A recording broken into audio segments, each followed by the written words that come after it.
All right, I believe we are good to go. We have the crew here. Everybody's here. I can see the community's already in here firing questions at us. So let's kick straight off. Good morning, good evening, good afternoon, good everything, good L1X. Welcome to a much anticipated spaces this time. Nodes, all the fun stuff. The XPerks Club. We've got the two professionals here that we absolutely need for all of the information for that.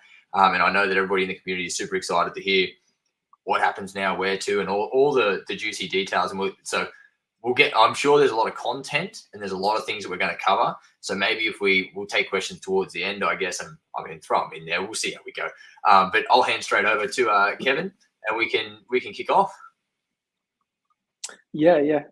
Thanks for that. Good morning, good afternoon, good evening, wherever you are. Welcome. And in this session, what we'll do is we'll go through two different important parts. So the first one is we'll go through the node infrastructure, and then Matthew can probably take over and explain the XPerks stuff. Yeah.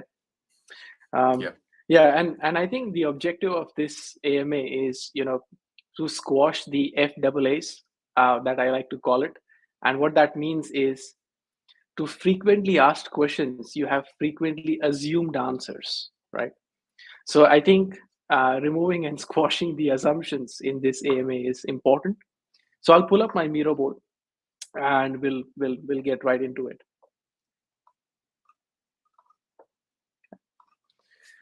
Okay, can you guys see my board, please? Yes, sir. Perfect. Let me just pull it up. Okay. All right. So for those of you who are watching this for the first time, we've got two different types of nodes. The first one is the event listener or the XTalk node that's responsible to communicate between L1X and the other networks. And then we have the full validator node. And the full validator node is responsible to maintain the state management and the main global consensus. In this session, we will discuss about the event listener node as well, but we'll focus more on the full validator nodes. But of course, any questions on event listener nodes as well will be answered.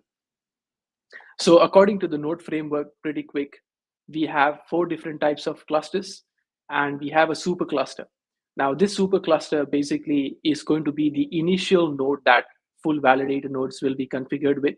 So if you have a node NFT, which is for full validator nodes, and you host a node, at this moment, it is configured to be a super cluster that includes the other types of transactions into it. But later down the line, automatically your nodes will be configured in a way where it will be distributed across what type of transactions are going through.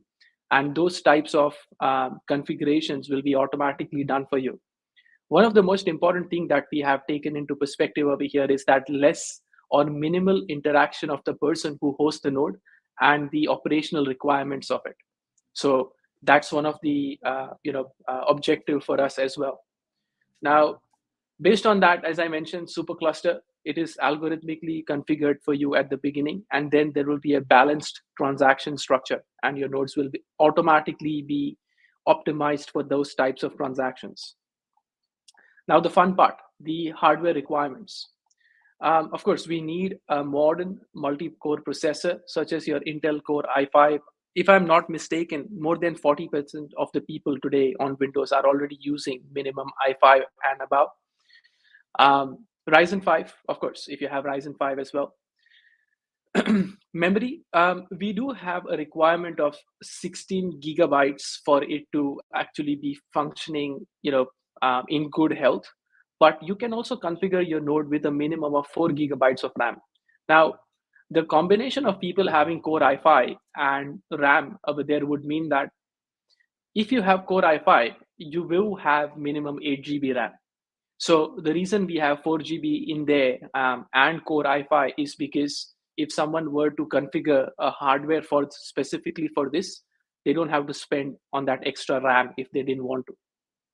Storage, minimum of 500 GB SSD. Now, again, this depends, right? So if you are, using your laptop for multiple other things, or your, cloud service provision for multiple other things, then of course this will eat up into that space. But we definitely recommend having like 500 GB SSD dedicated towards it, because if the blocks are minted every 3 seconds, and we have the whole infrastructure on the block size and the requirements on the storage as well. But a good 500 GB SSD will take you for multiple years. I hope so, because the way the sharding will come into place. Network, at least 100 Mbps. Now, not to be disheartened, because even I don't have 100 Mbps at times with Wi-Fi, right?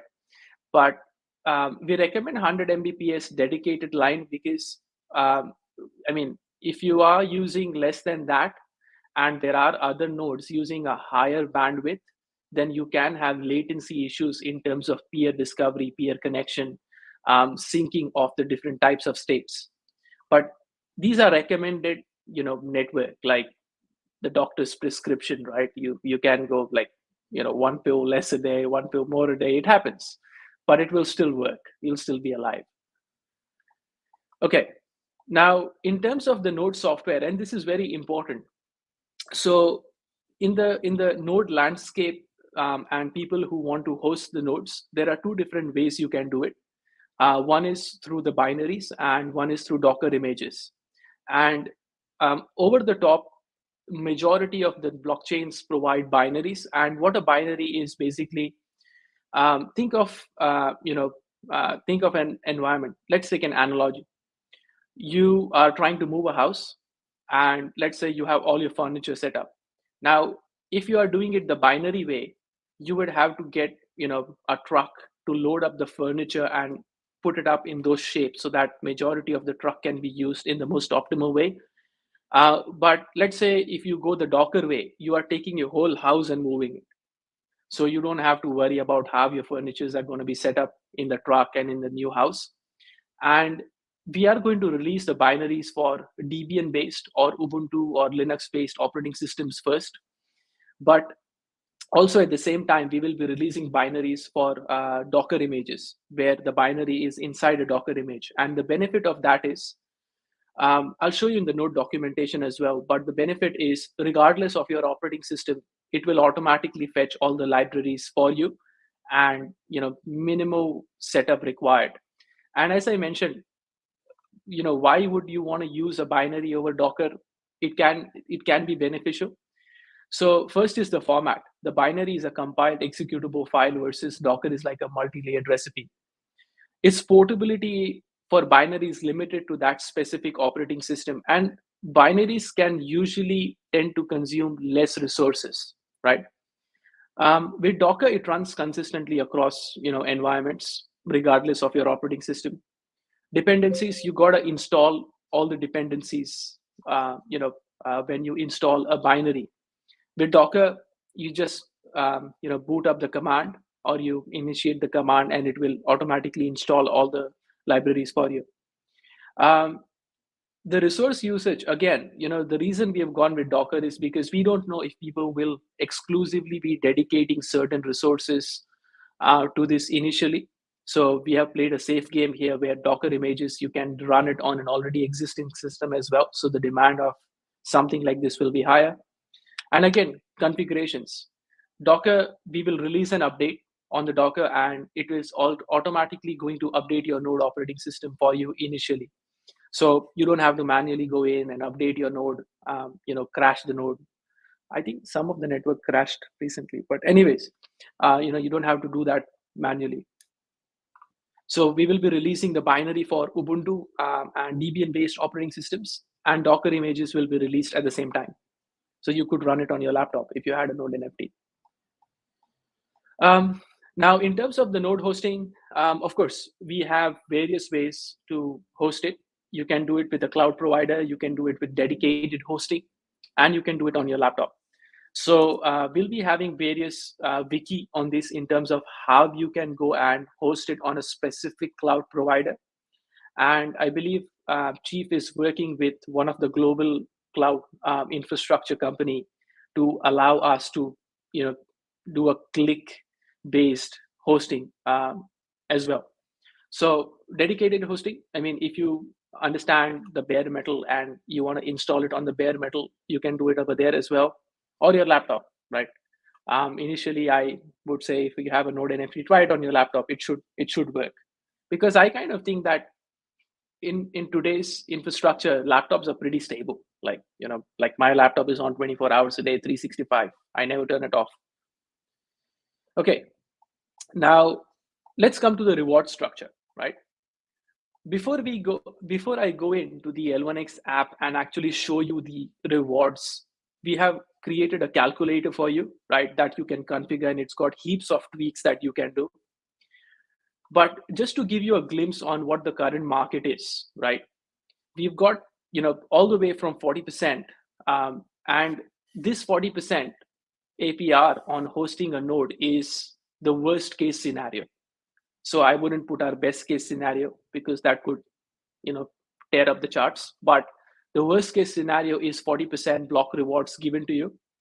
Of course, you have the other protocols out there, and you can see the rewards in there. The way I kind of see this is, what is the cost, or what is the entry point to get inside it? And I've got an Excel sheet as well, which I'll go through. But what is the entry point to get a node, first of all, and host it?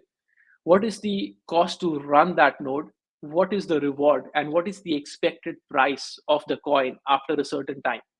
So these 3 to 4 variables will give you a good indication as to, are you going to make net or are you going to go minus when you host a node?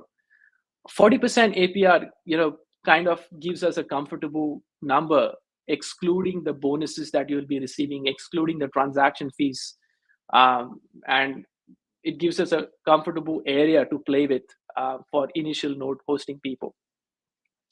What I'll do is, now I'll take you to the L1X app, and while I'm explaining the node information, I'll also probably explain to you how you need to move into the node infrastructure as well.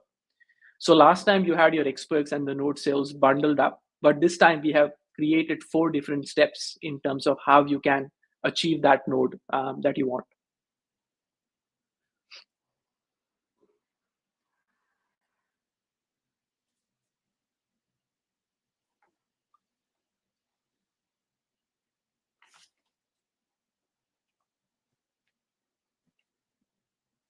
Okay.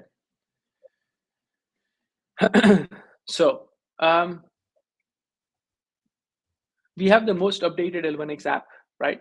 And this will be released to everyone. So I won't get into the other features as of now, because this is only for the XPerks and node. But what we have done is, you have a section called L1X Core. And in this L1X Core, you have 4 different subsections. You have claim, you have your data sanitization, you have XPerk, and then you have node NFT. So each and every step is tied up to each other, and you'll have a global portfolio view as well as to where you are for a certain wallet address. Now, let's say you have already claimed it, right? And then you need to go to your data sanitization. Now, what is this data sanitization that we have done? What has happened is, a lot of the allocations for people, there can be certain queries based on if they have got the right allocation or not, or have you missed any allocation, right? So before you enter into XPerks and the node NFT, you have to confirm that the balance that you currently have and the balance that you should have are in sync with each other, or are reconciling. So let's say from any of the source, like from private, public, term sheet, or team, if you, let's say, had more or if you had less, it will show up in your actual balance. And the actual balance is what we understand the best based on all the investment sources and the information that we have of you and we have put together, right? Now, I hope that majority, according to the numbers, majority of the people are, given out correct allocations. But if you have a problem, you can reach out using the assistance, and I'll get into that as well. But once you complete your data sanitization, then you have your XPerks vesting. And the XPerks vesting over here, after I finish the node, Matthew can get into the calculator. But with the XPerks vesting, you'll be able to see your complete bonus structure. So just to give you a quick glance, it will tell you if you put a certain number, what is the bonus you're going to receive from those sources. So you select one of the source and then select one of the vesting period that you want. And we have also tied this up to your portfolio, right? So once you vest it, you'll be able to see a record over here, which will give you this information. So you will know at what point in time, your aggregated view of multiple wallets as well, that you are going to receive this amount airdropped in your wallet straight away. Once you go through the vesting, that is when the node NFT system comes through. And we have a node reward calculator here. And what we have done is we have made it so configurable that, for example, enter number of FVNs, meaning how many FVNs do you need or do you want, right? The predicted nodes purchased, meaning how many nodes do you think are going to be purchased this month? So if the total number is 80, do you think that all 80 are going to be purchased, right? Now, there are certain advanced variables where what do you think is the expected L1X price? It can be, for this month or for the next month that you can configure it with. You also have probability of L1X take, which means how much of percentage do you think that when people get their coins are going to stake into the nodes, right? Securing the protocol. You also have your validator commission. So if someone does not have a full validator node and decides to stake on the full validator node, what is the commission that you want to charge? Because you can configure the commissions as well. Now, if your score is lower, let's say you had a lower score and your commission is also low, that can be a good entry point for people to come with you. So the early people coming in, they will of course have a higher score compared to you coming in after 2 to 3 months. So this is the way you can make it more competitive in the market as well. And what's the node hosting fees per month? So we will have a standard amount given to you based on what we understand the cost is and what is the cost that we have seen, right? So once you enter, let's say you enter one full validator node that you want, and there are 80 nodes, you think, okay, all 80 are going to be bought. I won't change anything in the advanced variable, but let's say I say $100 is the hosting fees per month, and you calculate the rewards. It will show you the amount of rewards that you are going to get in 365 days. And this is pretty deterministic in a way, because if you don't change around these variables, the nodes and the advanced variables, then these numbers are deterministic because these are block rewards that are going to be given out to you, right?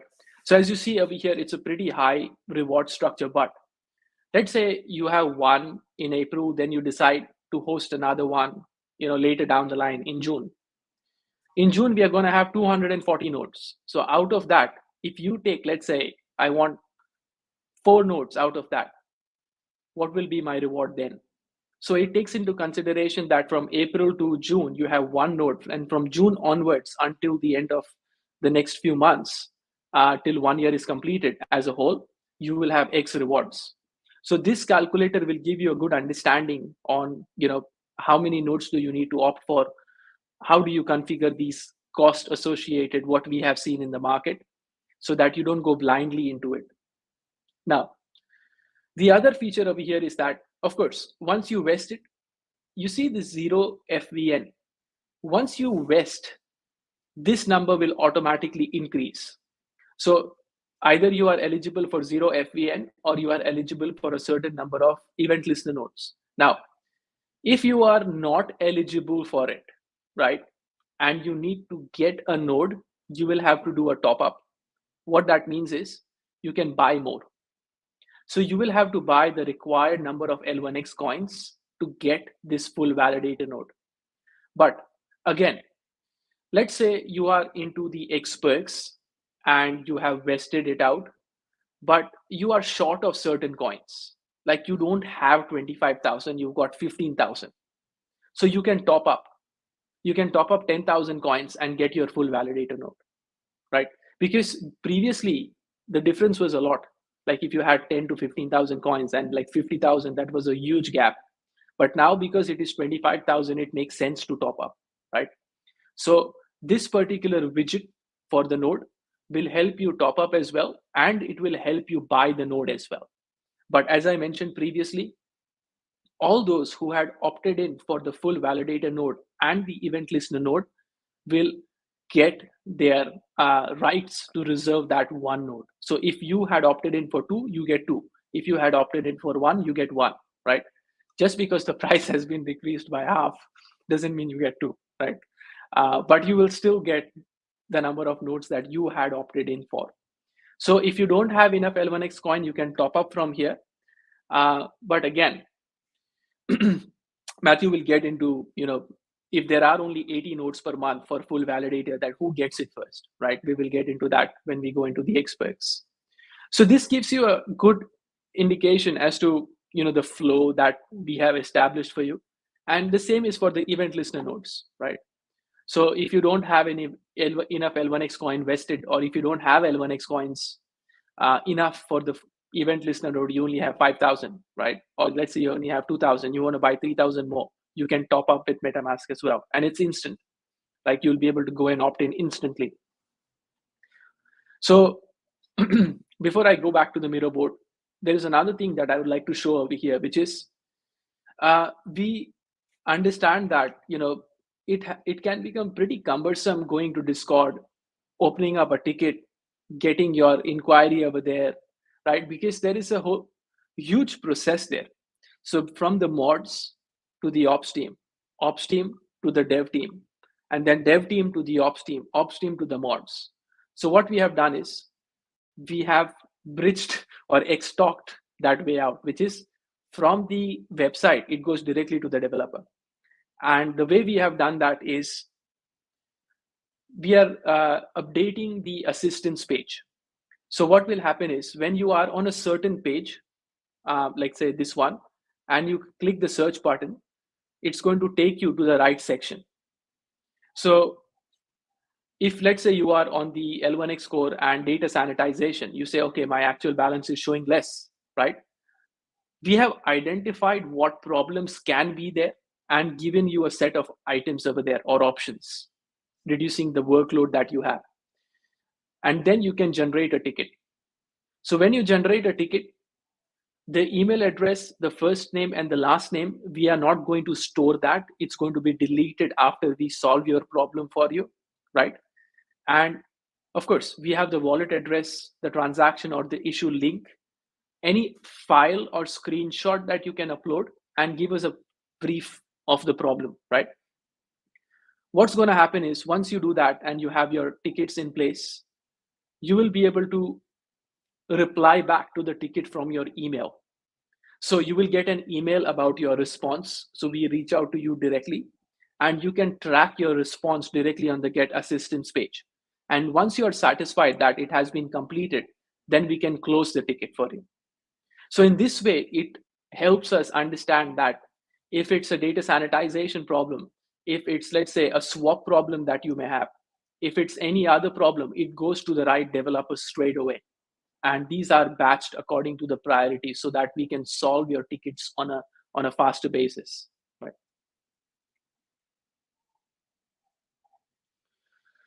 Okay, let me go back to the mirror board.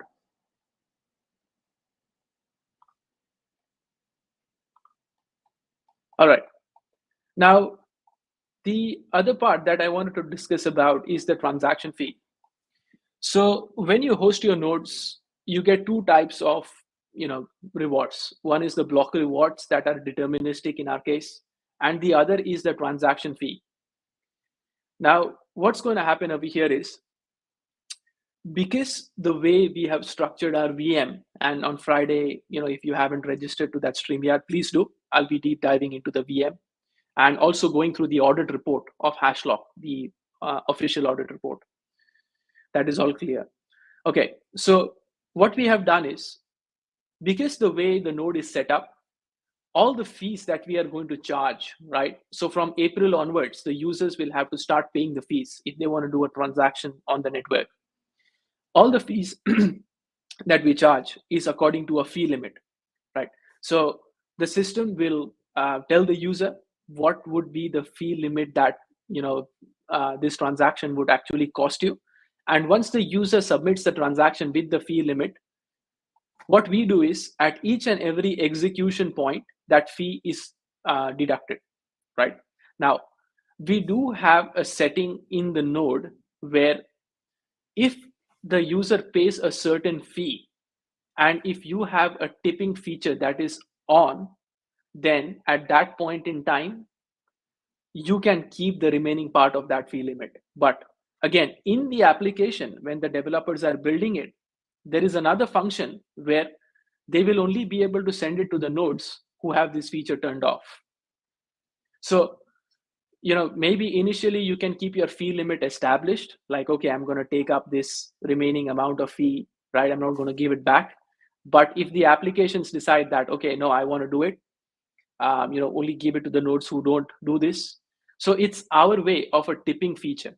Because in the tipping feature, what we have seen is nodes configure themselves by saying, I'm going to accept tips. If nobody's willing to pay me tips, I'm not serving them, right? Imagine you go to a restaurant and that happens, right? Let's say you go to a restaurant and the waiter says, no, only if you give me X tip, I'll serve you. You're never going to get to eat.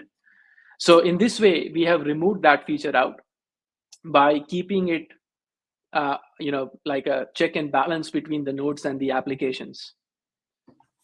Of course, contract deployment fees charged on the resource execution and the storage, and read-only calls, there is no fee. So it does not have a fee limit. You can make a read-only call and read straight away. Now, based on the various types of transactions, there is a fee limit that is available and it's deducted at source. Once the fee limit is charged, there is a deterministic fee for certain types of transaction. So like transferring L1X coins, creating staking pools, staking or unstaking from the nodes, right? That is a deterministic fee.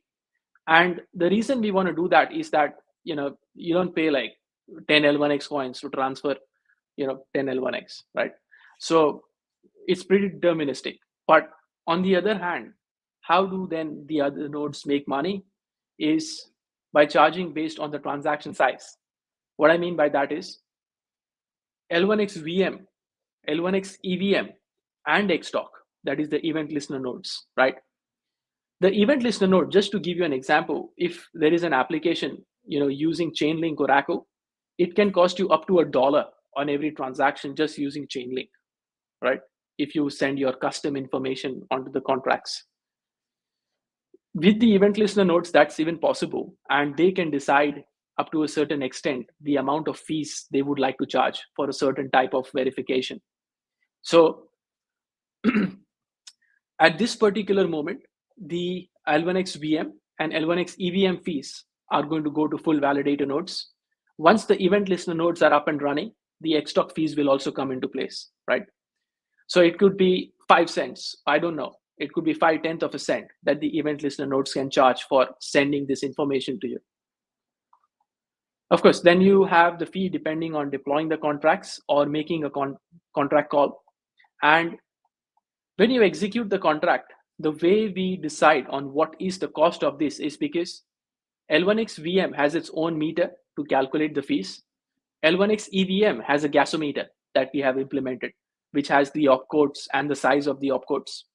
And based on the contract execution fee, as I've gone through previously, cross-contract call, there is a constant fee. So if there are applications building up, and because our VMs, leverage a lot of different features, and if we implemented a dynamic fee on cross-contract call rather than a deterministic fee, it would be expensive to build the application.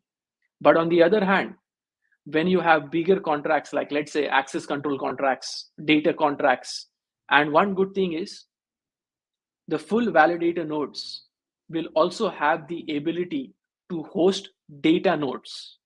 What I mean by that is IPFS.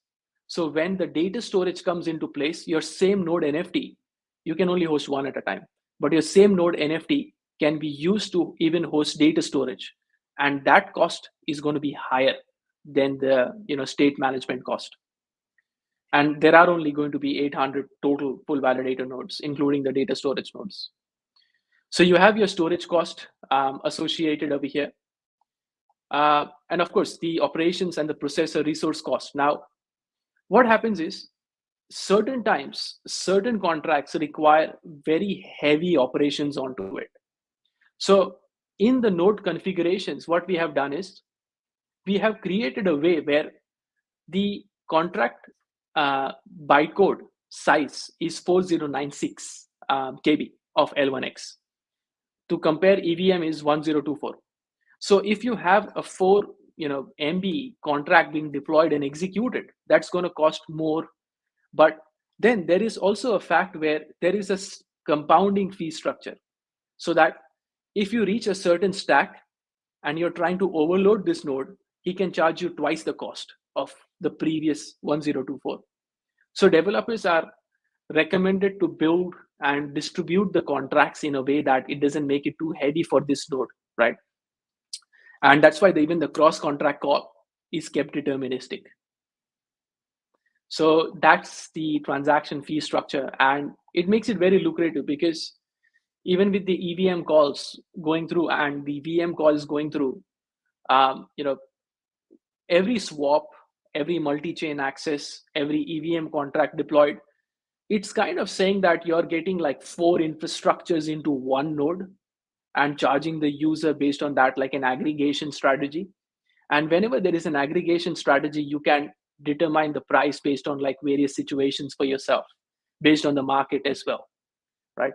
So it's pretty lucrative from that standpoint. Now, before I get into the hosting guidelines and maybe the release flow dates of various things, I've been going on for like 30 minutes. So maybe Matthew, if you want to take over and go through the XPerks. Yeah, no, good idea. Thanks, Kevin. I'll go through the XPerks. So I can see the questions piling up. So maybe if I go through the XPerks, and then Joe, you can keep a note of all the questions that come up from nodes and from XPerks, so we can go through and answer them after this. That'd be great. Let me see if I can present my screen as well.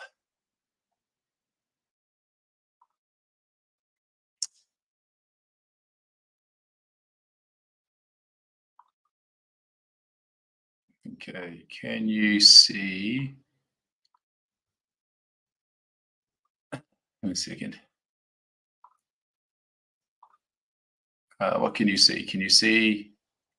You can see your wallet balances. Yeah. Okay. Can you see anything yet? Okay, 1 second. I can see millions of dollars in your wallet. It mustn't be my wallet then. Maybe it's Joe's. Did you get access to my screens? Okay, here we go.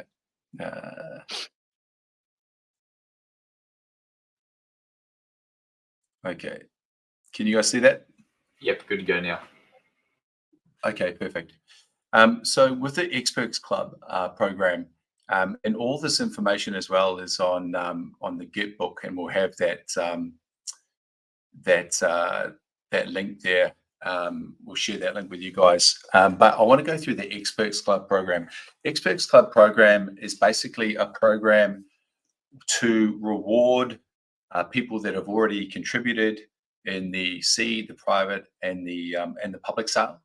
And the XPerks Club program gives you various different benefits depending on which tier you go into. And just as a note as well, the XPerks Club program at this current time is only available prior to launch. So it's only available for seed, private, and public sale participants for the XPerks Club program, or if someone actually wants to go ahead and buy a node through the node sale, then they can come through the XPerks Club program as well. But we haven't decided whether we would extend any XPerks Club program after launch. So it's fairly exclusive at the moment, pre-launch. Just those people that have contributed pre-launch can actually access the XPerks Club program. And so let me go through the benefits of the XPerks Club program. So we've got 3 tiers. We've got Silver XPerks, we've got Gold XPerks, we have Platinum XPerks. So those are the 3 different tiers that you have. In terms of cliff investing, they all have a 3-month cliff. Silver XPerks will have a 15-month vesting after the cliff. Gold will have 18 months, and Platinum will have 20 months. Now, in terms of the benefits for each of these tiers, there's quite a few. So the first one is the bonus coins. So by going into the XPerks Club program and opting into one of these tiers, you will also receive bonus L1X coins. In silver, it's whatever you go into silver with, you will also get a 12% bonus on that amount, and that will also be given to you with a 3-month cliff and 4-month vesting. If you go into gold, that bonus increases to 15%. So whatever you go into gold with, you would then get 15% bonus L1X coins after a 3-month cliff that will vest to you over 4 months. And then Platinum XPerks, that has the highest bonus. That has the 20% bonus L1X coins. So whatever you go into Platinum XPerks with in terms of the amount of coins, you'll also get a 20% bonus of L1X coins after a 3-month cliff that will be vested to you over a 4-month period. So with the bonus coins, depending on which tier, will determine how many bonus coins you get.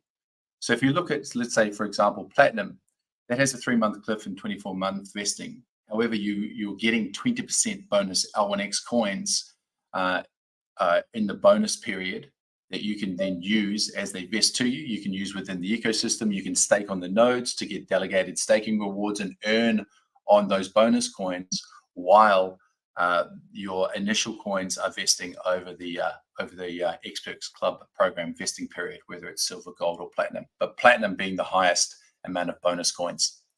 Giveaways and airdrops. So we'll be working with partners, whether they be projects or other partners, and we'll be encouraging partners and projects to also focus on the XPerks Club program participants for any giveaways and airdrops. And so Platinum will, when these are tiers, so tier 1, tier 2, tier 3, and the tiers may mean that Platinum may get better giveaways or more airdrops or guaranteed allocation of airdrops, but there's still going to be giveaways for every level, silver, gold, or platinum. From the next benefit is, as Kevin mentioned, unlocking a node NFT. Now, for the seed and private sale guys, you'll need to opt into either gold or platinum to unlock a node NFT that will give you the right to host the node. For the public sale guys, you can go in at any level, whether it's silver, gold, or platinum, and you can unlock your node NFT. Now, I don't know if everyone picked this up, but Kevin did mention it. The requirements for an event listener node and a full validator node have now been reduced. In fact, they've been halved.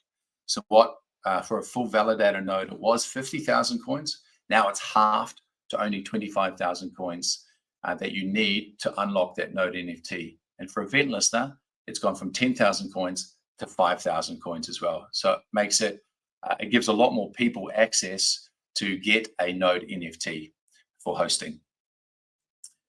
Also, there's the launchpad as well. So when the launchpad launches and projects come through the launchpad, then people within the XPerks program will have the opportunity to get whitelisted allotments on the projects launching on the launchpad. And so we have a look at these tiers, the silver, the gold, and the platinum. Silver and gold, they'll have a lottery whitelist. So meaning that there'll be a certain amount of whitelist allocations, a certain number of them, and then it'll be a lottery within those tiers on who gets that lottery whitelist allocation. So, you know, you might have 1,000 people across silver and gold, or let's say you've got maybe 500 people in silver, 500 in gold. Let's say gold will maybe get double the amount of lottery whitelists than silver, and then a certain those 500 people in gold will be selected at random. A few of them will be selected at random, depending on how many whitelists there are, to be then given a whitelist allocation to the projects that are launching through the launchpad. Platinum is a guaranteed whitelist. So everyone in Platinum will get a guaranteed allocation when the allocations come out from the projects that are launching on the launchpad. Now, previously in the XPerks program, there was no minimum requirement on launchpad, and we had people gaming the system by putting 1 coin into Platinum so they could get a guaranteed whitelist. So now what we've done is there is a minimum of 1,000 L1X coins that you'll need to have in any of these tiers to be able to access the Launchpad, whether it's a lottery whitelist or a guaranteed whitelist. So let's say you go into platinum with 1,000 or more, then you will you have enough coins in there to be guaranteed a whitelist allocation. Now, the more coins you put into a tier, the more opportunity you have. For example, the more coins you put into silver or gold XPerks, the more opportunity you'll have, or the more chances you'll have to earn a lottery whitelist allocation. In platinum, the more coins you put in, the higher your guaranteed allocation will be. And then the remaining benefit for X Club is the Alpha Club access. Now, Cody and the team are already working on the Alpha Club. The Alpha Club will be an exclusive area within the L1X app where we'll be giving alpha. We'll be hosting exclusive AMAs with some of the projects in there.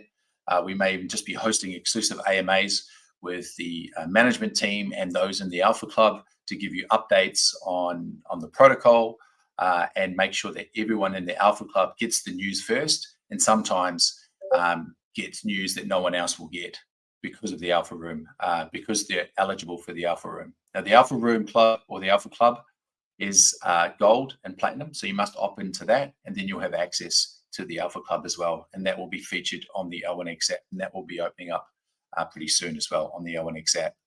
So when you have a look at the XPerks Club and you're looking at these benefits, you're looking at silver, gold, platinum. For seed and private, you must go in and select one of these tiers.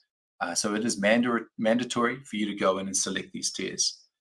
For public sale, you can either opt in or you can opt out. You can opt into an XPerks Club tier and get all the benefits, the bonus coins, the airdrops, the node NFTs, the Launchpad access, Alpha Room access. So you can do that, and you can opt into it, or you have the choice to opt out as well. But when I look at some of these benefits, or a lot of these benefits on the XPerks Club, they're pretty lucrative and pretty attractive, from the bonus coins all the way down to Launchpad, to the airdrops, to the node NFTs. There's so many opportunities within the XPerks benefits to get additional rewards, additional benefits, additional incentives by being part of the XPerks Club in your chosen tier. Now, in terms of, let's have a look a little bit more into vesting. So I just want to repeat this again. For the vesting period, it is a 3-month cliff on any tier, silver, gold, or platinum. The XPerks bonus has a 3-month cliff, but where it differs is the vesting periods for silver, gold, and platinum. You have 15 months vesting for silver, 18 months for gold, 24 months for platinum. But obviously, the higher you're vesting, the more bonus coins you will actually get in the early stages. So after 3 months, in the 4 months after the 3-month cliff, then that's when you're going to get all your bonus coins. And platinum has the 20% bonus coins. So it's a pretty lucrative offer there. Unlocking the node NFT. Once again, I think I mentioned that before. Everyone will have the opportunity. Seed and private, when you're unlocking your node NFT, you must select gold or platinum or gold to be able to unlock your node NFT. For public, you can select any tier to unlock your node NFT, whether it's full validator or event listener. Now, and probably Kevin might go through a little bit more on the availability of node hosting, because we'll probably, from when we had a look at the XPerks Club the first time in terms of the amount of people that took up the node NFTs, and then we've had a look at, from people that take up NFTs, because, there's been quite a few projects that do a node NFT first, and then they'll go through to, with that node NFT, you can go and host or you can sell it. Now, they're having a look at the percentages of people that actually take their node NFT and host it. It's probably around 50 to 60% of people that will actually go through, or maybe 50% is probably maybe generous, will go through and host it. So what we're looking at is we'll have a certain amount of nodes that can be hosted each month as they grow, as the network expands. Now, in terms of who is prioritized in terms of hosting nodes first, there will be a registration system that will come out for you to register to host a node.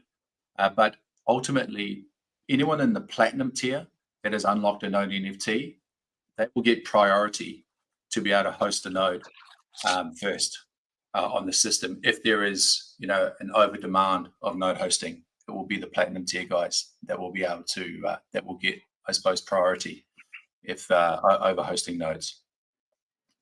In terms of the other benefits, I think I've gone through all of those as well.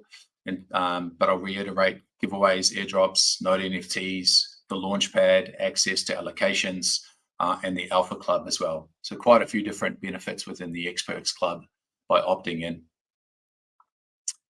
What is the opt-in process? So it's pretty simple. So for those of you who have already gone through the XPerks and the previous XPerks program, what will happen is you will be able to, when you go onto the XPerks, your basically the coins that you'd already opted in will be reverted back to you, so reset to you in your wallet, and then you'll be able to make another choice to then go in to a selected tier. So let's say you selected silver last time, but now you want to go to platinum. That's totally fine. This is a reset decision for you. If you choose to go into 2 or more tiers, that is also okay. You might want to split some of yours into platinum, some of yours into gold. If that's the way you want to do it, you can still do that as well. But obviously, if you have to have enough coins within that one tier to unlock a node. So if you've got 25,000 coins and you want to unlock a node, you can't.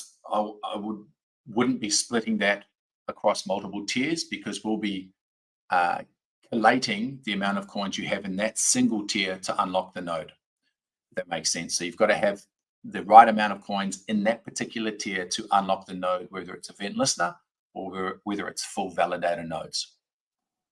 So the steps are this. So you'll connect your X wallet to the XPerks section within the L1X app. You will have your coins there to then go ahead and make your choice. Before you do that, as Kevin mentioned before, you'll be able to see your coin amount. Now you'll either confirm that yes, that is the correct amount, or you can raise a query through the new system that Kevin's developed on the L1X app. You raise a query, then we will go ahead. The team will have a look at that query to assess. I don't think many people will be querying the fact that they got more coins than they thought, but I'm assuming that the query will come if you had less coins than you thought. We'll take those queries on board and we'll go ahead and assess those queries for you. But once you've confirmed that, yes, this is the right allocation, then from there, once you've confirmed, then you'll go ahead and review those tiers. So you'll have a look at the tiers, the benefits. You'll probably do that beforehand because all the information will be on the Gitbook. But you'll be able to go in, and then once you've reviewed, then you'll make your selection. You'll select the tier or the tiers you wish to opt into, and then that will be it. You've selected your tiers, you've got your benefits, and then from there, you'll be able to view on the portfolio, but I'll show you that in a second. Now, last time we had a lot of people opt into XPerks, but some people hadn't opted into XPerks. So we're going to give people, you can opt into XPerks pretty much any time. However, yes, there is a 3-month cliff with each of the XPerks tiers. Now that 3-month cliff, from when you opt in, that will count as your first month of cliff. So anyone opting in March, or anyone opting in all the way to the end of April, then your first month cliff will be the launch month. So you've opted into XPerks in April or March, your first month then is going to be April. So 3-month cliff, April, May, June, July, you'll start vesting out for your bonus coins and your original coins that you put into the XPerks program. So both will start vesting after 3 months. However, if you delay, take time, and you choose to opt into XPerks in May, then May will be your first month cliff. So it'll be 3 months from the month you opt in, and then your vesting will start. So everyone will have at least 6 weeks to go ahead and opt into XPerks to be able to get have April as your first month cliff. So we encourage everyone, and we'll be sharing this, we'll be sending this information out on email to everybody, We'll be posting the links to the information on our socials. You've got the query tickets. So we definitely encourage everyone to opt into the XPerks program as early as possible, and especially by the end of April. After that, then whatever month you opt in will be your first month cliff.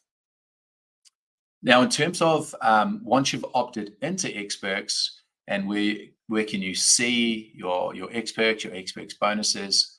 I'll show you just an image here. Now, this is a draft. The guys are, I think I got this off them a couple of days, so they're refining this, and this will be fine. But you'll be able to go into your portfolio section here.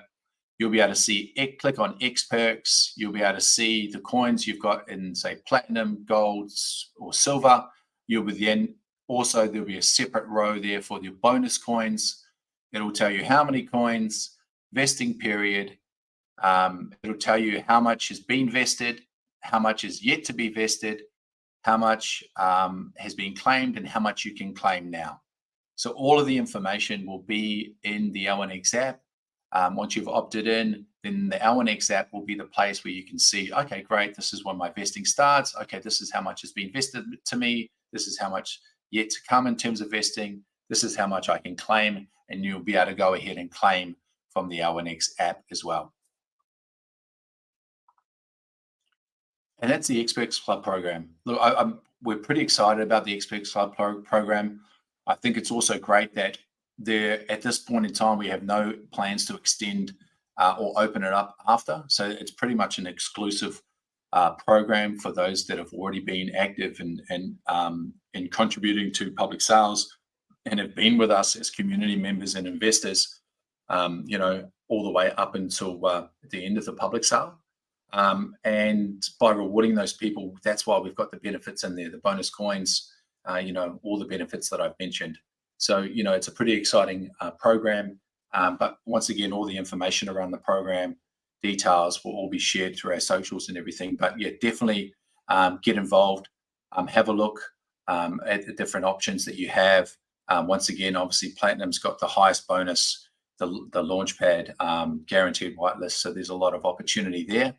And also, if you're opting in for a node NFT, Platinum, if you're opting in at Platinum, then obviously you have priority as the node hosting comes online.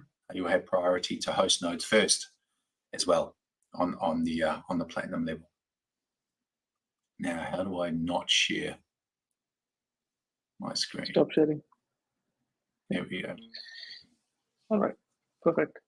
Yeah, I think, and the same thing on the portfolio. So we are also updating the Explorer, where we are creating a simple wallet profiler, and it will also be mobile view compatible. So you'll also be able to see it on your phone, where by you putting in your L1X wallet address, you will see each and everything that you have associated with that address. It can be the number of coins, the LP tokens, the claim, the staked, everything in one single view. All right, let's maybe move on to the node hosting document. So it's going to be a little technical, but I think 10 minutes of that at least can be, you know, used, where the people who are hosting nodes don't need to configure these things. But if you wanted to tweak around a few things, what does that even mean? Yeah. Okay. So we'll release this document to you guys pretty soon.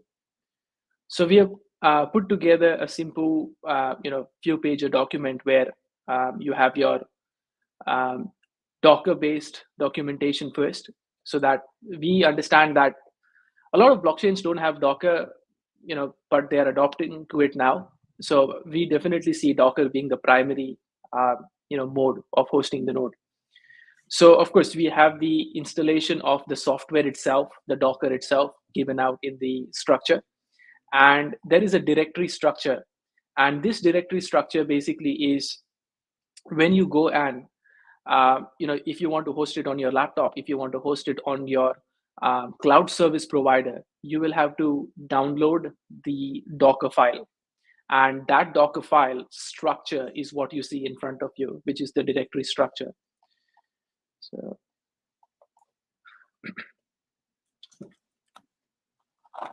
Yeah. So you'll have your information up over here. Now, what we'll also have over here is when you are going into the node and installing it, it will ask you to sign into that node. So there will be a way where the wallet will be configured with the Docker image, and you will have to prove that you own a node NFT, which is associated to your L1X wallet address. So that's the only login concept, if you may want to call it, applicable over there. Now there are various configurations that we have, established over here. So for example, we've got dev mode, and we will have each and every comments over there for you as well. I'm not going to go through all of them, but just to show you a few, the dev mode is false, meaning it's on mainnet. So if you turn on the dev mode to true, you'll be contributing to the testnet nodes. Now, there is no reward on the testnet node as of yet, but by default, this will be false.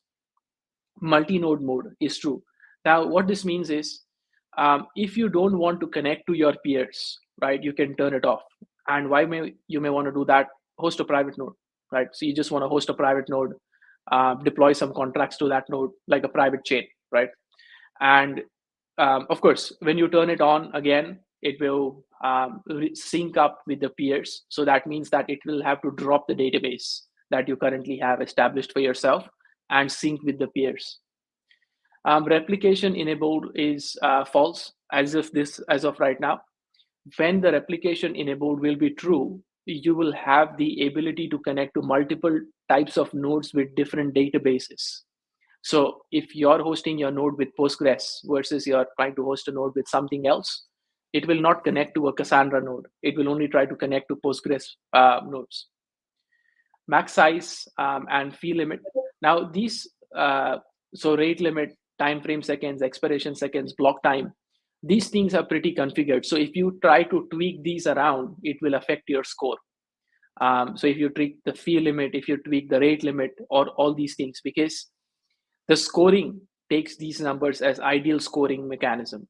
So if you tweak it around, so let's say you say, okay, I'm going to increase my fee limit to something else, then a person sending a transaction object with that fee limit, the transaction will drop in your node. So you will be seen as someone who is dropping transactions, and your score will come down. This is your node level information. So the port ID, IP address, the node private key. So this is where you can configure your node private key. Now, there are various mechanisms on how you may want to do this. There is a hardware-based mechanism. There is also a mechanism where you may want to delegate the signature straight away when you are booting it up. But initially, because when you boot this config file is only on your system, it's not shared with anyone else, right? So you can put in your private key over there and host this node straight away, right? The node address will be given out, the metadata, the cluster address, the boot nodes. So this particular one will be updated every time someone joins in and is part of the boot node. The difference over here is boot nodes are the ones that have the ability to propose the blocks and validate transactions as well. Now, can we change any of these if all the nodes come together? Yes. Yes. So if all the nodes agree, right, on the fee limit, then yes, it will be changed. But I mean, initially there are certain Genesis configurations that are available where probably, let's say, majority of the nodes, like 80%, 90% of the nodes have to agree upon to change versus a simple majority of 50%. You have the DB, so you have your database types over here. This is a testnet environment, so you can go and try it out if you wanted to. Yep. So this is basically explaining what I just said to you. So all the comments have been provided here. We will also give you examples of if you did this, then this would happen. But for now, we have kind of given you the comments based on the various configurations. It's made with very minimal operational requirements. Like you don't have to change anything in the config initially. You can just boot it up the way it is and it will work. Yeah, and at the end we have the starting of the node. So what we have done is we have made it very simple. Now I understand that majority of the people who must have hosted nodes, there are like various queries that, I mean, various terminal scripts that you might have to run, like setting up the database instance, setting up the node architect infrastructure, then initializing the node, starting the node. We have combined all of that into one single script. So the chmod, the chmod that we call it, gives you certain write permissions plus X. That means you have the right permissions to start it. And then, of course, you have the script to start it up as well. So a single script, this one over here, will allow you to start the node pretty much. So once you, if you are doing it on a laptop, you download the binary or the Docker, sorry, and then you run, the command in your node and it starts up. So it's as simple as that. We'll share this document through as well with you guys. All right. Now on the release flow. So when are we releasing what, right? At first, you will have to reserve your FVN and EVN with the XPerk and Node NFT. So, once we release that, and I'll come to the dates for that as well. FVN hosting will begin in March, in between 3rd and 4th week. So probably, let's say from the 22nd, 23rd onwards, we'll start letting you, come in and, start hosting your nodes, right? And I'll do a separate seminar on that as well, or an AMA, because if there are only 80 people, I can get those 80 people on the call and explain to them how to do it as well, right? So we'll have a separate session on that, on explicitly, once you get your number, we know, if you want to join the seminar, you can join and I'll show you exactly how to do it on my computer so you can see.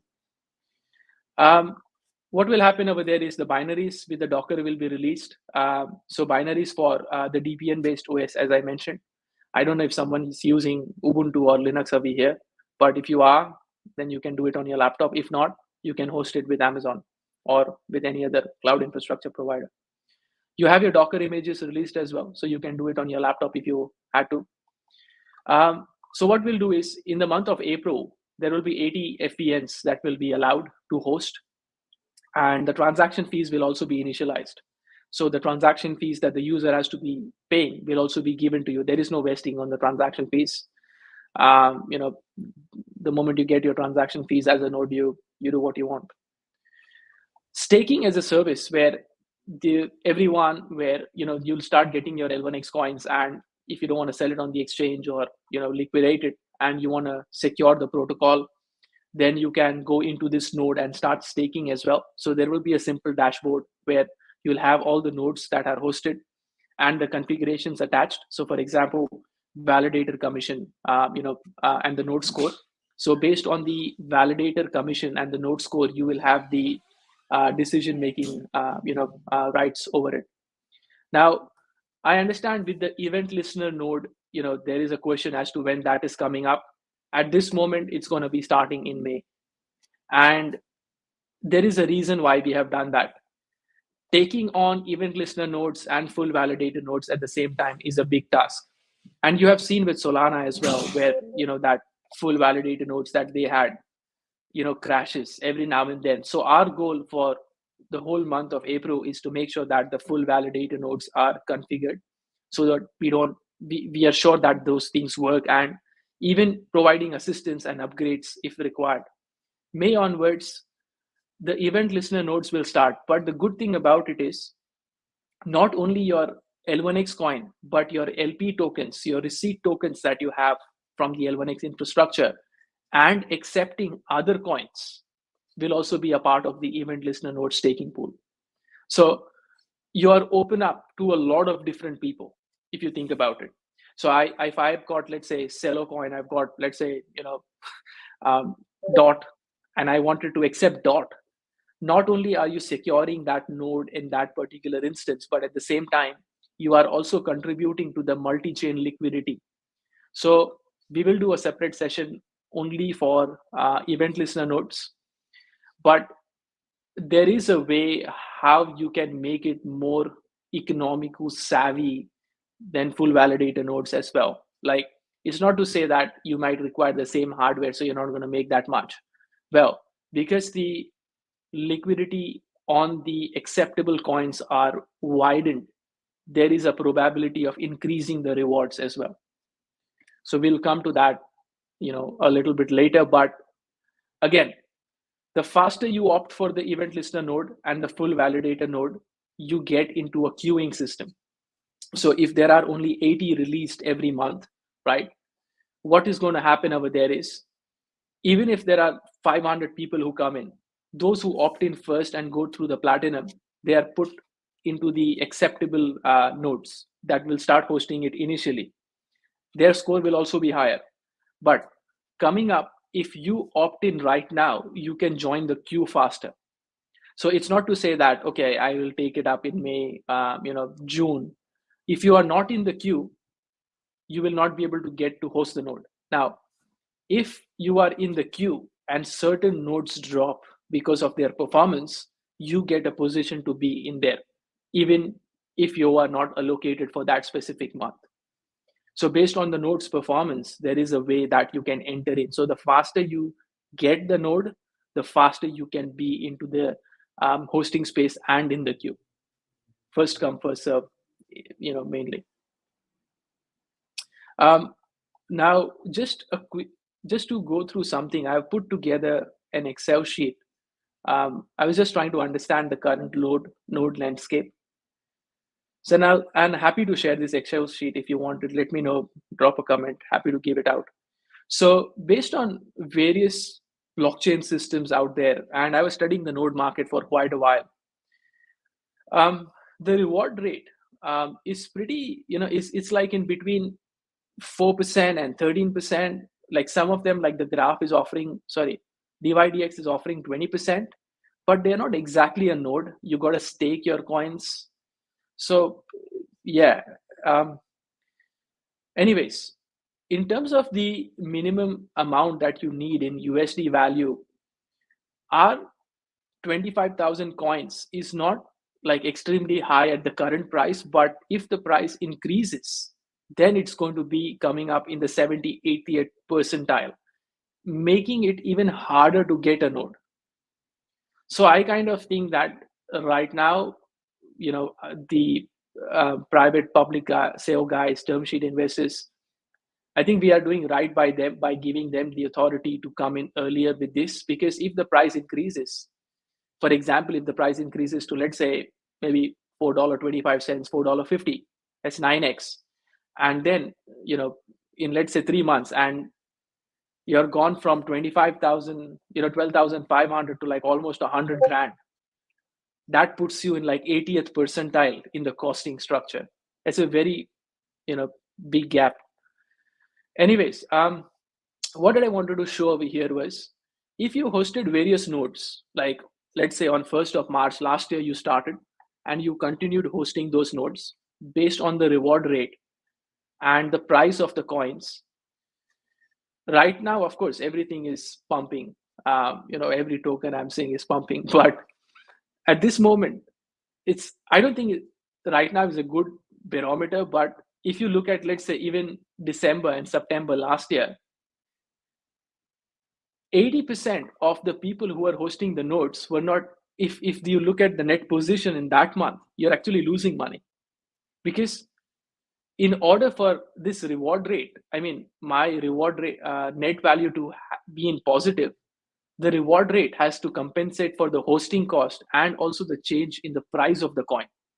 Now, this condition where right now everything is bullish is good for us, because all the node hosting providers right now is the worst time to get into any of these protocols, because you would have to opt into that many coins and host.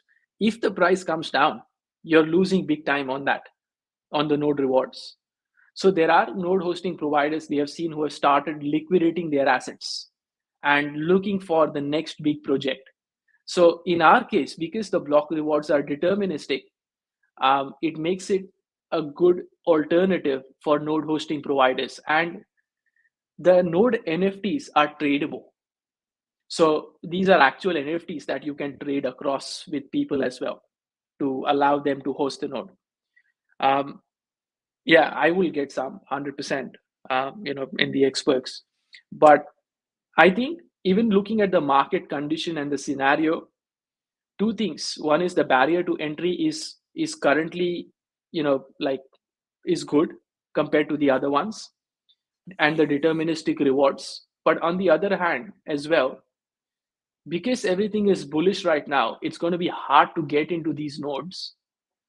And it doesn't, like, it's a big gamble, because if the price drops by even 10%, 5%, you're going to lose big time, right? So in our case, these kind of things have been secured through block rewards being deterministic, because we want to secure the network. And with the reward rate, as I mentioned, these reward rates, again, they don't have, like, they don't exactly show the XPerk bonuses that you will be receiving as well. So to buy a node, you got to get the L1X coin, go through the vesting, and then opt in for the node. And then if you vest into XPerk, you also get the bonus. So in terms of the reward rate as well, we have positioned ourselves pretty competitive in the market for people to come and start hosting the nodes. Yeah. And all of these as well, all of these rewards have already been factored into our tokenomics. And so the great thing about the tokenomics allocation as well is that 5 years, there's a validator pool which goes for 5 years, right? Which allows that validator pool, which is basically allowing us to give these deterministic or these reward rates, these stable reward percentages, because the validator pool is there over a 5-year period. Now, we may not need to use all the validator pool because 5 years is quite a long time, but what it does, it allows us to reward people securing the network, allowing the ecosystem to grow, the transactions to build up over such a long period of time as well, and still be able to pull from the pool if we need to reward, right? I don't think we'll need the whole 5 years, but it is there just to give people confidence that there is a validator pool of L1X coins that have already been taken into the tokenomics, the circulating supply. All of these things have been taken into consideration. Yeah, and again, at the same time, I think, we are rewarding the people who come in earlier, because the block rewards are deterministic. So if there are 80 nodes that are going to be hosted, you will be getting X value on that. Now, let's say only 40 people host, then your rewards double up, because that's the basket of rewards that are given out every month. So I would say that, don't wait for anyone, just go and start hosting your nodes, because I'm going to do it as well. Yeah, because and basically what we're saying there is that we have dedicated a set number of rewards at a decent APR, assuming that the maximum amount of nodes that can be hosted will be hosted. Now, if less nodes are hosted, the rewards won't drop. It'll just be more rewards amongst less node hosters. So there's a real benefit there to be able to host nodes. And as Kevin mentioned, right, you're getting in on a node to nodes at an L1X public sale price, and you're being rewarded on a 40% APR on the coins that you have in there, which I think is a really attractive proposition. Also, I think one of the questions, and maybe we'll jump into questions. I know this was one of them as well, is that how do people host a node if their coins have been vested? Public sale, private sale, how are they going to host the node when you need a minimum amount of coins on the node? Now, how that works is that because we know that you have gone ahead and vested the minimum amount of tokens to unlock the node NFT. So if you're private or public or seed and you've opted in to a node NFT, we know that you've then gone ahead and vested the right amount of coins to unlock the node NFT. So you can still host that node. Now, you'll get the block rewards from hosting the node as if you had the minimum amount of coins in there, because we know you've allocated those coins because it's in the vesting. But on top of that, when delegated stakers come and stake on your node, you'll also be receiving the commission of the rewards that you charge the stakers, right? And that commission is up to you and how you want to position that. Obviously, you want to make it attractive so people stake on your node. But by hosting a node, seed, private, public, we know you've vested the coins. You can go ahead and host a node. We're going to give you the block rewards for that node, and you're going to earn extra commissions on whatever your commission rate is for anyone else delegating onto your node as well. So there's all these benefits really, basically for hosting nodes and really getting in now and getting yourself a node NFT. And obviously, if you're getting into platinum, there is a queue, but the platinum guys will have the priority in that queue as well. Yeah, and like I think we were discussing this, right? And we use this analogy of you going into a party and the entrance fee is like $1,000, and then you can spend that coupon inside anywhere you want. But it's just showing that you haven't spent anything yet, but you have the right to spend $1,000. So it's like, it's a similar space. But okay, now when is this going to be available, right? It's going to be available somewhere in between Friday and Tuesday next week. Now, the reason I say that is because we are testing the system. It's working. We are testing it out. And once we are sure that, okay, it's working correctly based on various scenarios that we are testing it, then we will push this through. And I think you have a solid 2 weeks to push it, so that we have dedicated a team of developers just to solve your problems, right? So that's all they'll be doing for 2 weeks. So I think 2 weeks should be enough for you to go and opt in. Like, I don't think it takes more. I was doing it multiple times for the UI UX as well. From the claim to the data sanitization, XPerk and node opting, these 4 steps didn't take me more than 10 minutes maximum, like, to understand. Now, of course, if you're going to read more about it, and just to give you a little bit of statistics, the average time spent on L1X app by a user is like more than 5 to 6 minutes. Like, that's high if you think about it, right? Now, there are certain users, like, on the percentile basis, spending a minimum of 15 minutes, like, on a website. So I think that's a good number. And that number, if you take that 5 and 15, that 10-minute process, is a good number over there.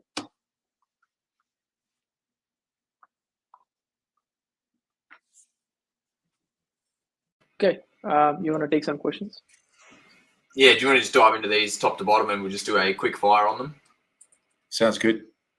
Yeah, okay. So with the new prices, is it possible to change 2 ELNs to a single FVN and do a top up? So yeah, I mean, you mentioned about the top up. Yeah, so if the way that top up feature works is, it's not giving you L1X coins. Like, you can't just take it and run with it. It's giving you L1X coin only for the node perspective. So it's restricted to that. So if you are short of some coins, you can just click on the quantity and it will tell you how many coins you need, and you can top up and go through the node opting process, both for Emit Listener node and FVN. Yeah, and so if they already had, just to clarify, if they already had 2 ELNs, for example, could they forego that because they were in the previous staking and then get 1 FVN instead? Oh, okay. What we have actually done is that your address, L1X address that you used for vesting, is reserving the ELN only for you. If you didn't opt in for the FVN, you don't get the FVN. So I would say, hurry up. That's all I would say for that. Okay, so just be clear. So let's say someone opted in for an ELN last time and that's reserved, but now they go through, now they've got enough for an FVN. They can then opt in for the FVN, and then the reserved ELN just basically is no longer reserved anymore. Is that correct? Yeah. So your wallet, I mean, if you buy an additional node, that's good. But your node that you had opted in for, that is still reserved for you. So you can buy an additional node if you want, like, or get an additional node. But if you were reserved for one, you can always get that as well.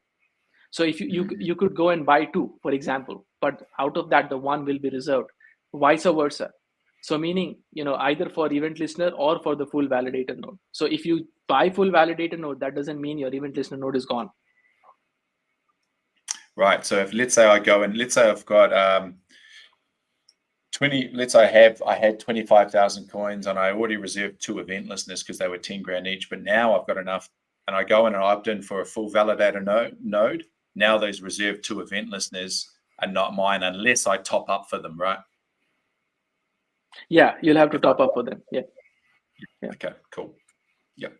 So basically, yeah, guys, you can change. You're like, let's say you'd reserved 3 ELNs last time. Now you can actually go ahead and opt. You've got enough coins, you can opt in for an FVN as well instead. Yeah, and then top up if you want on the. And also and just to reiterate, for those who are like, oh, this looks difficult in terms of hosting a node, that they're not technically savvy. The process will be, as you go through the process, we'll provide information on how you do it. So, hosting a node probably won't be as scary as you think. However, the node NFT is sellable as well. So you're not just unlocking the right to host a node. Well, you are unlocking the right for you to host a node, but you're also unlocking the right to have an NFT that you can sell to someone else that gives them the right to host a node. So there's multiple different benefits to unlocking a node NFT. Yeah, and I mean, I'm sure a lot of us have used torrents in our life. If you know how to use torrents, you know how to host a node. It's the same thing. Yeah. Yeah. Joe's going to do a great video. Joe was giggling there. So whoa, it's so simple. Easy. Yeah. No worries. I'll dumb it right down, It'll be casual. If I can get that translated from the translator to the translator, and then I'll translate one more time. We're going to do a team meeting on this after, right, guys? Yep. You're hosting it. Yeah. No worries. Can LP rewards be used towards claiming node NFTs? Can LP rewards be used towards claiming node NFTs? The LP rewards, the bonus L1X coins. The bonus L1X coins are not vested. Like, they don't have to go through the XPerks program.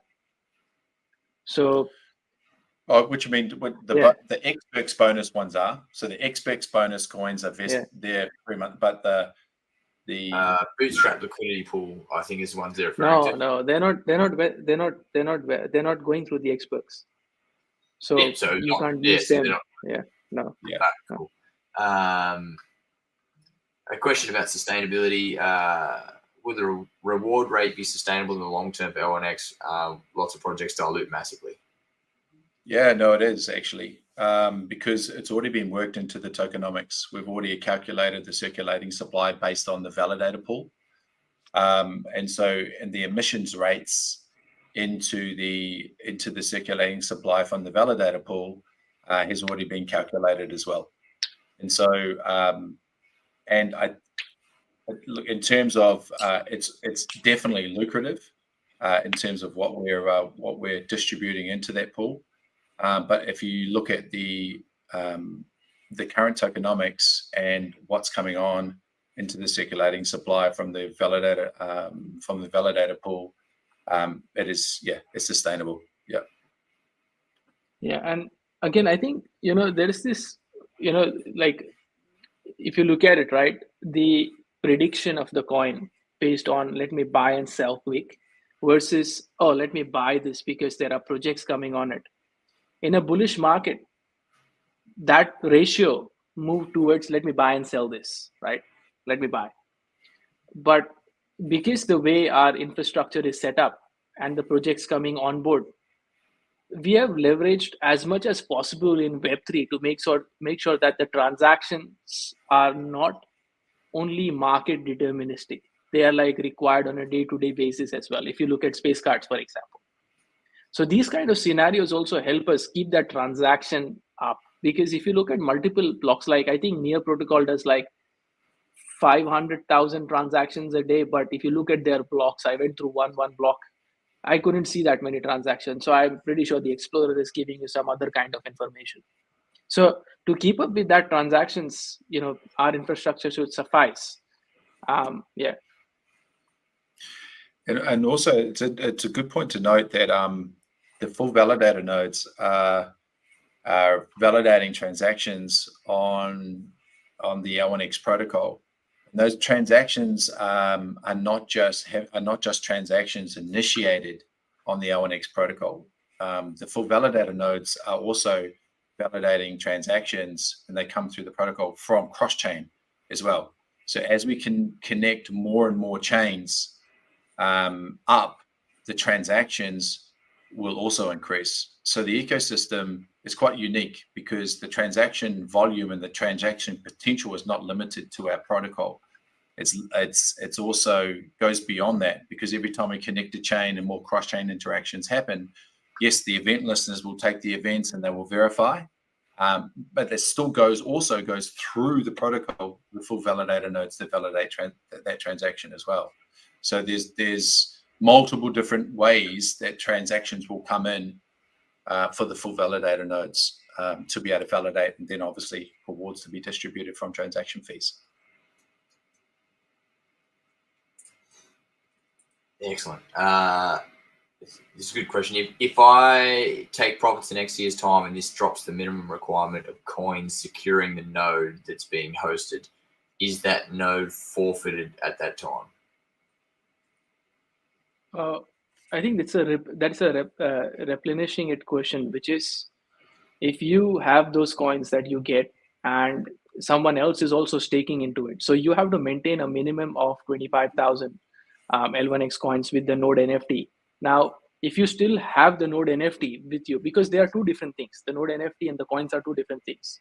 You still have the node NFT and people have staked minimum 25,000 with you, you still host the node. Excellent. That's easy. Scrolling through here. Just bear with me. Yeah. So if somebody has multiple wallets that holds less than the amount to get a ELN or FVN, can they combine the two wallets and vest in the platinum, for example? No, you can't. One wallet, one process.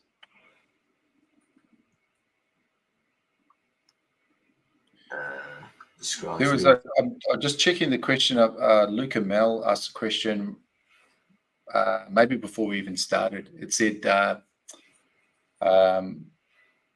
can I basically, will there be a service to provide third-party node hosting where the node hoster, they don't have to do anything, they can just allocate the workload to someone else and then also reap the rewards? Yeah, we are speaking to a few of these guys, who will help you to host it. But I don't see a reason why you can't do it yourself rather than give out a commission. But yeah, because what happens is these guys, they come in and they'll do that process for you. But again, the challenge over there is you got to delegate your node NFT to them to host it for you. So there will be a way you can do that as well. But I would say, the L1X app infrastructure would be enough to help you host your node and give out that, or you just sell your NFT basically. So there's a few different options, right? There, but as you say, it should be easy enough to host your own node. And I think I saw a question there before: a separate laptop for each node you want to host, or separate?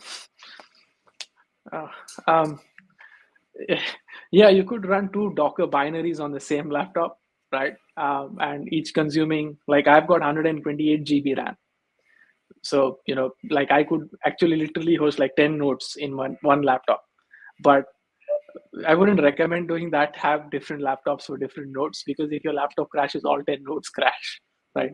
So one laptop, one node. Yeah. That makes sense. This question is purely about, because I know there's the minimum stake of 1,000 L1X, obviously, for the launch pad specifically, but for the Alpha Club, is it sufficient to stake just one L1X? Oh, okay. Yeah, no, that's a good question. Actually, I hadn't updated. No, that's also so for the alpha room, that's also a minimum requirement of 1,000 coins. I'll update that. It wasn't in the notes there, but I'll update that. Once again, I just don't want people gaming the system where, okay, I'm going into silver and I'm going to put one coin into platinum so I can get the alpha room. I think just out of respect for the guys that are actually going into platinum with a good amount of coins, I think that's also $1,000 coin minimum to get the alpha room access as well. There's another one here about P2P transfer between X wallets to gather enough coins for nodes. Because they're not tradable or movable at this stage, I don't imagine that would be applicable to opt into XPerks. Yeah, that's right. So you have to go through XPerk to be able to make sure that you can get your L1X coins that are tradable, because the way the nodes are configured is that the distribution after you go through the vesting. So when you are actually vesting, you are staking your coins into a contract. I mean, you are updating the contract registry. That's the XPerks contract registry, and that contract registry talks to the coin distributor where that much coins are given out every time. So unless you don't go through that process, the coins that are going to be given to you are not tradable. And also, that's for the public sale guys as well, right? They have the choice to opt in or out, but they must do one or the other, right? So they've still got to go through the public sale guys. They've still got to go through XPerks and opt if they don't want to go into the XPerks, like they opt out. Is that still a process for the public sale guys as well, Kevin? Yeah. Okay. Yep. And I think this, but just want to make sure. Remigijus, sorry, apologies if I pronounced your name incorrectly. He just asked, or she just asked, is it enough to have a node NFT, or we also need to stake a certain amount of L1X coin? I think we answered that before, but just in case it wasn't clear, to get your node NFT, you must obviously opt in with the minimum amount of coins required into the XPerks program. Because you have done that, we know you have the minimum amount of coins. So yes, you can start to host your node while your coins vest, but also you'll get delegated stakers also coming onto your node and adding more coins as well. Question around hardware. Well, I've claimed my coin allocation into a hardware ledger. Can I connect it into the XPerks from my ledger wallet? If I can't, what is the best solution for me? Yeah. Now, apparently, some of you guys have taken the advantage of the EVM-ness of the protocol. We are working on a documentation on how to do it. It will be possible, but we are working on a documentation on how to do it. Please wait for that documentation, because it's a big steps that you will have to take. So we are trying to best comprehend it in terms of how you need to do it in the safest way. So we are looking at various options. Yeah, so wait out, more information coming. Where's the other one? Just saw a minute ago. If I top up, am I forced to use this balance for node requirements, or can I just top up and get my L1X coins alike at the public sale? Stop or get my coins like. Yeah, you will have to go through the node sales. So as I said, you can't top up and take the L1X coin and run. So you will have to opt in for the node. So that's a pretty deterministic process. And just before that, if you don't have 100 Mbps speed, you can't run a node. No, I wouldn't say that. The minimum requirements are 100 Mbps, because the way the peer discovery, the peer connection, the syncing process, the block proposing, the transaction validation, and the block attachment for finality work, this is the flow. There is a minimum timing that is applied. Now, what worse could happen? The worst that could happen is you may get a lower score. But again, you have to understand that not a lot. If the other nodes also come down at a certain time, even then your score will be high. So the speed is one part of it, which is important, but it's just a part of it. Yep. We had another kind of question as well, was along the same lines from Ronak. Is the gaming processor okay to run a node with an 8 gig RAM for an FVN? So is a gaming processor okay to run a node with 8 gig RAM for a FVN? I mean, if you're talking about the GPU, that's what I assume you're talking about. The GPU will be based on the cores. And if you're talking about the RAM, 8 gig RAM, yeah, that's fine. DDR3, DDR4 RAMs, you can use that. Are the validator commissions adjustable throughout the staking period once applied? That's a very good question. Okay, you can't do this, right? You can't show, okay, 1% commission and then the person stakes and you charge 20%. You can't do that. So what will happen is at what point in time that person has staked and the commission was given to that particular person, you have to honor that for that particular month. So that's why you see every month has a different validator commission attached. So if this person tries to continue staking with you next month, that is the time you can change it. So there is a monthly period based on the Unix timestamps. So for the month of March, for the month of April, May, June. So you can change it for months, but then again, the user will have to, if you change the commission, the user will automatically remove that particular coins and the user will have to opt in again for that new commission structure that you are setting. If it is low, high, but the user has to explicitly do it again. Question from Daniel about your XPerks testnet wallet. If you open a ticket in Discord, we'll be able to help you with that. Be able to help you see that. I think that's a lot easier dealt with on the one-to-one basis than probably for the whole internet. What else have we got here? I already have a FVN. This is reserved. I then have a chance to get one due to the 50% reduction.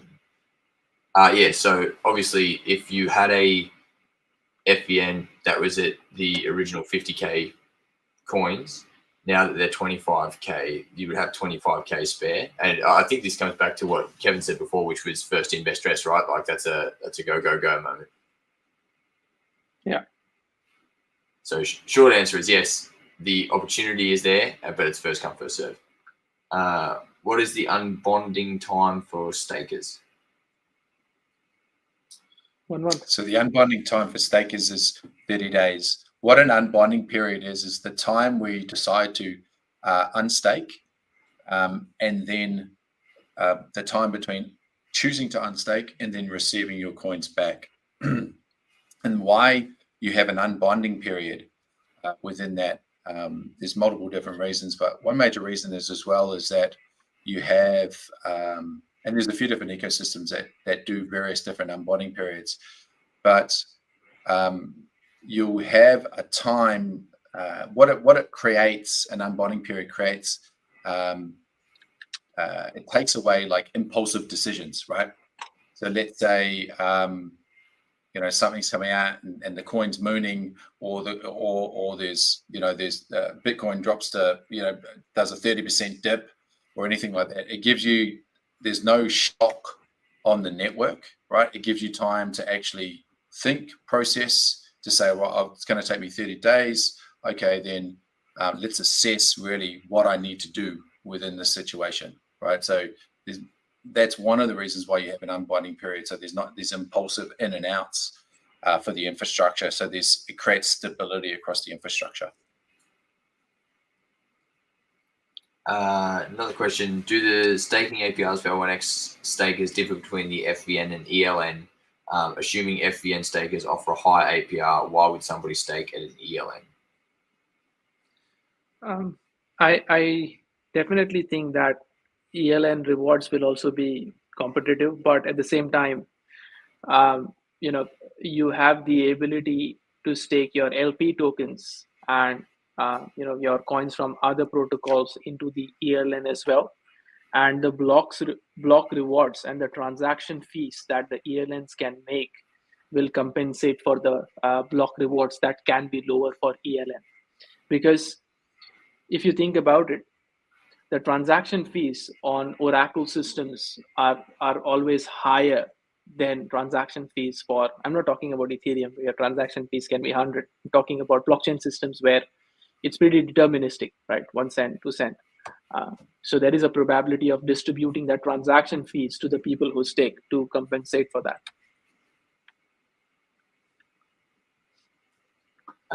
With the ELNs as well is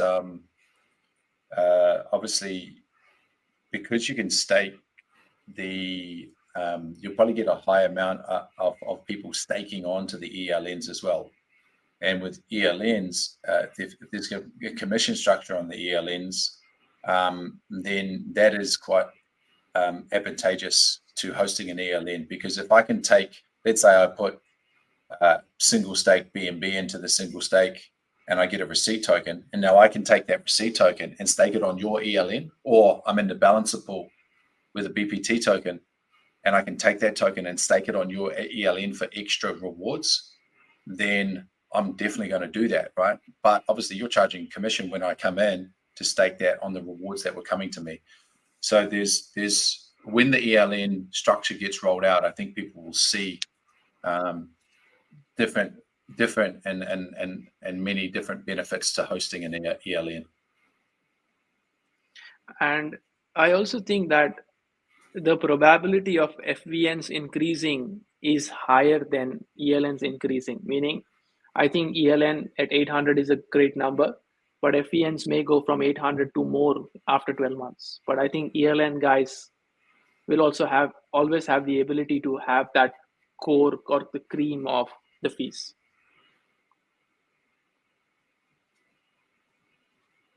What's the plan for node price when L1X goes up by 10 or 100x? Will 1600 be the golden number?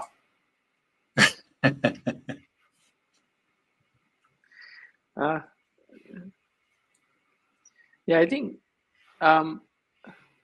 if you think about it, there are 800 full validator nodes, and just to compare, right? Let's say you look at Chainlink. Chainlink in 2020, 2021 had 27 nodes, and then it increased to 55 in 24 months. Now that infrastructure was enough to handle whatever transactions they've got going. But if the barrier to entry increases, right, I would say that it's not relating to the coin, it's relating to the node NFTs. You see what I'm saying? So the node NFT is the indicator of saying that can you host a node or not the 25,000 coins. So if there are more node NFTs issued out, who is going to make that decision? It's going to be done by the current node owners or the people who host the nodes with the node NFT. So that's a decision that the people who host the nodes and have the node NFTs will have to make in favor of the protocol. And question, I think we've covered this one a little bit. Any penalties if you host your own node on a laptop and it's unreliable? Will it get locked out for a period, or penalty in terms of coins? Will there be clear stats to see how well your node is running in the overall network? Yeah, so the first part of the question is about the penalty. Okay, so how this works is there is a slashing fee, but only if your score drops below a certain number, there will be a slashing done at very serious concerns where your node is out for like 3 days, right? And you may lose your spot. That can be a penalty for you to someone else.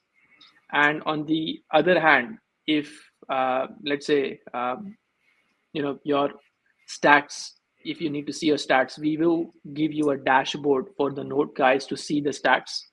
But at the same time, the cloud service providers already have something like a cloud watch that you can use to see the stats. Like Amazon has CloudWatch, Google or GCP has something else that gives you a good understanding of what's happening. Excellent. How long are nodes reserved for? I think this is in relation to the NFTs. Yeah. I was we were discussing this previously as well, and the current stance is, I think 1 month is the number that we have given. And I think the last question so far, it's always sleazy wanting confirmation about something. It's definite that FVNs will always be 25K coins. Okay, so once the nodes start hosting, a lot of these decisions will be made by the node hosting providers, because they will be, based on the governance structure, they will be the people who make the decision. So it's up to them after that. Excellent. I think that encompasses everything so far, unless anybody can sneak in a last cheeky I think one. so. There's another one here from David. Something. Have you lost Dynamic commission. Yeah. Yeah. They're all jumping on the office internet. Yeah, I think dynamic commission, that's a good point. Well, at this particular moment, we only have it fixed. So it's a variable you need to configure when you update your node or host your node. But we can look into it. If that's a requirement that the node hosting people require, we can definitely work something over there. It's not a big deal. We can definitely do that. Awesome. I think that's pretty much it. We've lost Matthew. He's frozen. I don't know if he's just he's gone. Yeah, he's proper gone now. Yeah, so I guess that must mean it's time to wrap up. He's out of here. Yeah, his computer says no, and he's gone. Any closing comments or anything from yourself, Kevin? Yeah, I think one of the most important thing is the node infrastructure that we have built from ground up, right? Caters to the coming months and the coming years, basically coming years. And 800 ELNs, 800 FVNs in the current scheme of things are not, a huge number, because the way the infrastructure for cross-chain works, you would see that a simple, like when you're building a dApp, let's say on, and right now you're choosing, okay, should I build on Near? Should I build on Solana? It's like I'm choosing between a restaurant rating 4. So you don't really like build on something now where, because this protocol only has this feature, let me build there, right? So with us, it's a different story. You can build on anyone and you can attach this infrastructure. So the probability of transactions increase immediately. And with the updated multi-chain documentation coming out as well, making it seamless for developers to have multi-chain asset issuance and management, that becomes a no-brainer to do it, because the cost of doing it is less than the benefits you would receive out of it. So I would say that opt in to the node NFT first, because there are very few protocols today who are actually trying to solve the problem of interoperability. One great protocol that I think, apart from L1X, is Polkadot, right? It came up with a different vision, but again, it's a very closed infrastructure. So this is the question I always think of. If Polkadot opened its infrastructure, what would it look like, right? And it would open up so many opportunities, but because of the differences, the founders of Polkadot and Ethereum had, like that is making the whole space of interoperability suffer. But this is a great way now of going in, opting for your node NFTs, being the first person or the first set of people who actually believed in this protocol to make the decision for the protocol. Because when the prices go up or the node NFTs are available or not, you are still going to be an important part of the decision-making process to even allow the other people to come in or not. So I am personally opting in for as many nodes as I can, but again, I won't be utilizing all my coins because I can't. The team can't opt in for the nodes. Because if I have X coins and I opt in, I could probably take over a lot of nodes, but I won't do that. So we have completely disregarded the team opting. But from my personal investment, I will be opting in for probably 2 each, like 4 total nodes. And I think that's a good number because I've got 4 laptops. So I'd like to host it on those 4 laptops as well. But let's see where I come in the list, if I opt in first or not. I don't know if this had been answered. I cut out before, but Wesley just asked, is there a guide amount of commission that should be charged? I think what you've got to think from someone wanting to stake on a node, there's a few different things that they're going to look for. One may be the commission rate. They might want to just go for the lowest commission rate. However, also they want to be looking for uptime, right? People that they want to be looking for node hosters that can properly host those nodes and keep those nodes up and running, because like that, you might have a really low commission rate, but and not reliable, an unreliable uptime. So there's a few different things that delegated stakers will look for: reliability, and then also obviously commission rate as well. So there'll be a few things that we take into consideration. The great thing about hosting nodes is that there are block rewards that you will definitely receive to host the node, and then the commission from delegated stakers is on top of those block rewards. So it allows you to, I suppose, think about where you want to be positioned. Do you want to be positioned to take on as many delegated staking coins as possible at the start? And how are you going to do that? Are you going to do that by promoting your reliability?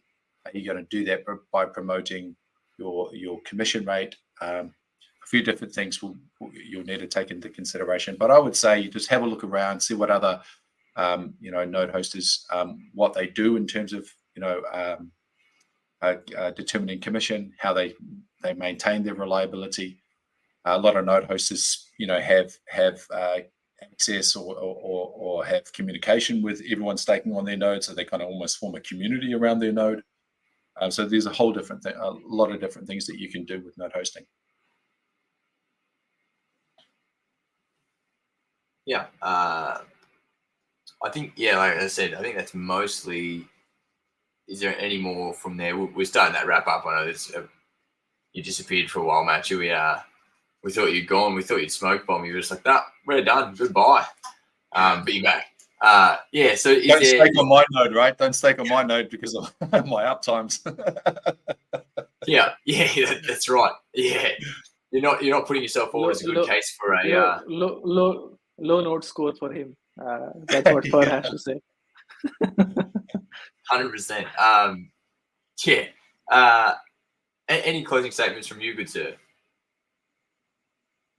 For me, I think I would add to what Kevin was saying. It's a pretty exciting opportunity to host a node because there's quite a unique, it's quite unique because you're not just securing the L1X network and natively, you're also helping secure people that want to communicate between other chains. Because layer 1X as a layer 1 also has the interoperability built into it. So it's quite a unique opportunity to be a node operator because you're securing so many more ecosystems rather than just the L1X ecosystem, because we're helping different ecosystems communicate, which is quite cool. So that's from the node hosting side of it, and also then from the XPerks side of it. There's many different benefits there. Obviously, there's incentive to try and get into the XPerks as early as possible. There's incentive in the tiers, the different tier structures. I think there's quite a few different things that are there. There was another question I think that got asked as well. That someone asked, in terms of the coins available to go into XPerks, is it purely just the private seed and public? Are there going to be any, will the referral coins from private and seed, with the competition coins, are they going to be at some stage available to go into XPerks? I think that was asked before as well. Yeah, I think it's mainly on the investment source types that we have defined over there. Mm-hmm. So definitely the referrals will also be there, where if you have opted in, you're getting your referral coins from the public, then the public becomes the source versus the other becomes the source, Yep. Yeah. So based on that, you'll be getting.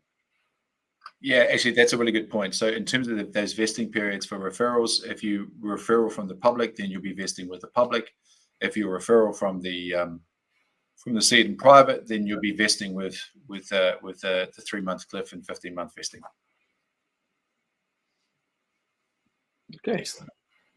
But yeah, I think it's a great opportunity for not only hosting nodes but also XPerks as well. There's many opportunities coming up, obviously in between Friday and Tuesday, right?